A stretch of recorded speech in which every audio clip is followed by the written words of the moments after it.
how that exactly works. What is if I am building an application on a FedRAMP approved Amazon Gov Cloud or something to that respect, does that just mean that I can just sell my application to the federal government? No.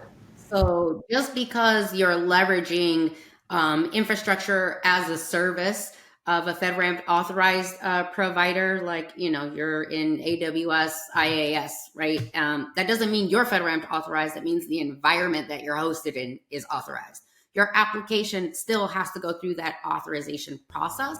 However, you do inherit the authorization and the controls of being in that hosted environment. So that means you're one step closer to meeting the minimum requirements, right? But still, at every application level, your SaaS offering still has to go through that. There is just a little bit of a reduction in the controls that you technically are responsible for at the SaaS level.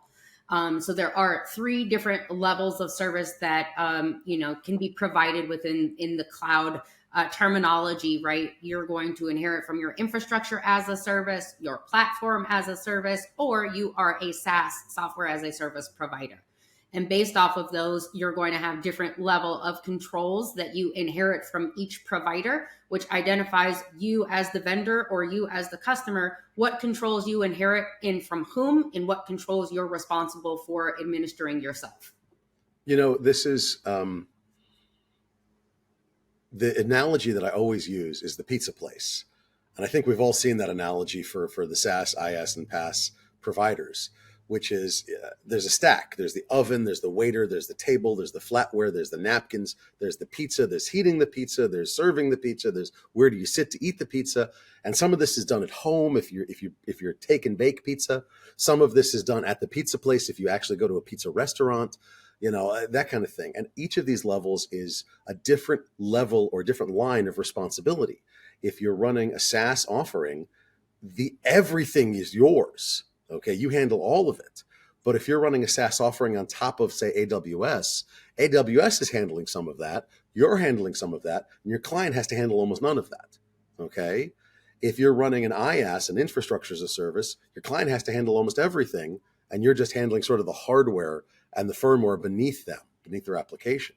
So that shared responsibility model has to be documented for every cloud service provider, because we have to know who is handling the FedRAMP ATO for each level of your tech stack. Okay? And a lot of people, for example, I'll give you an example, in SOC 2, they're like, well, I'm in a SOC 2 certified data center, therefore I'm SOC 2 certified. And I'm like, no, your data center SOC 2 certified, but you're the data custodian. You're the one handling the data of your clients.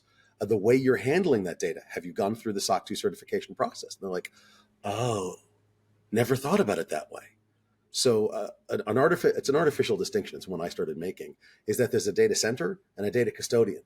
Who is in charge of those pieces really makes a difference into what types of controls you need to wrap around what you're doing and what your providers need to wrap around what they're doing.